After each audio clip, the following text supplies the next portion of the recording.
তোমাকে একটা কথা বলে দিলাম মা, আজকে তোমার সঙ্গে আলীর বিয়ে দিয়েছি রে মা। এই আলী এমনই, আলীর গুণ আছে, আমার আল্লাহ আলীকেও পছন্দ করে। ওরে বেটি ফাতেমা, একটা কথা মনে রাখিও, আলীকে কোনদিন বড় কথা বলিও না, আলীকে কোনদিন দুঃখ দিও না। ওরে বেটি ফাতেমা, আলীকে এমন কণ্ঠ সুরে কথা বলিও, আলী যেন রাগ না করে নাই রে মা। আমার নবী বেটিকে সান্ত্বনা দিয়ে কথাগুলো বলছেন বাবা, কিন্তু আমার নবী আলীকে ডাক দিয়ে বলছেন, আলী আজকে আমার বেটি ফাতেমা তোমার সঙ্গে বিয়ে দিলাম, আলী আমার ফাতেমার দুঃখ দিও না, আমার ফাতেমার কষ্ট দিও না। বাবা গো, জামাই বেটিকে সুন্দরভাবে বুঝাইয়া আদর যত্ন করে আমার নবী সেখান থেকে বাড়ি গেলেন। যেমনই বাড়ি গেলেন মা, এবার আলীর সঙ্গে ফাতেমার ঘর সংসার হইল।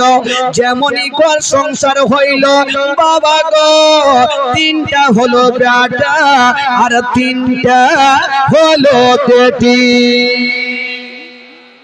জোরে বলুন, তিনটা হলো বেটা আর তিনটা হলো, টোটাল কয়টা হইল?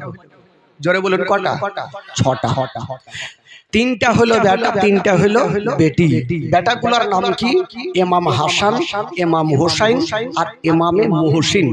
আর বেটিগুলোর নাম হলো জাইনাব, উম্মে কুলসুম আর রোকাইয়া। তবে বাচ্চাকালে রোকাইয়া আর ইমামে মুহসিন ইনারা দুইজন ইন্তিকাল করলেন। সকলে পড়ুন, ইন্না লিল্লাহি ওয়া ইন্না ইলাইহি রাজিউন। বাবা গো, দুইজন ইন্তিকাল করলেন, 6 জন থেকে 2 জন বাদ থাকলো কয়জন?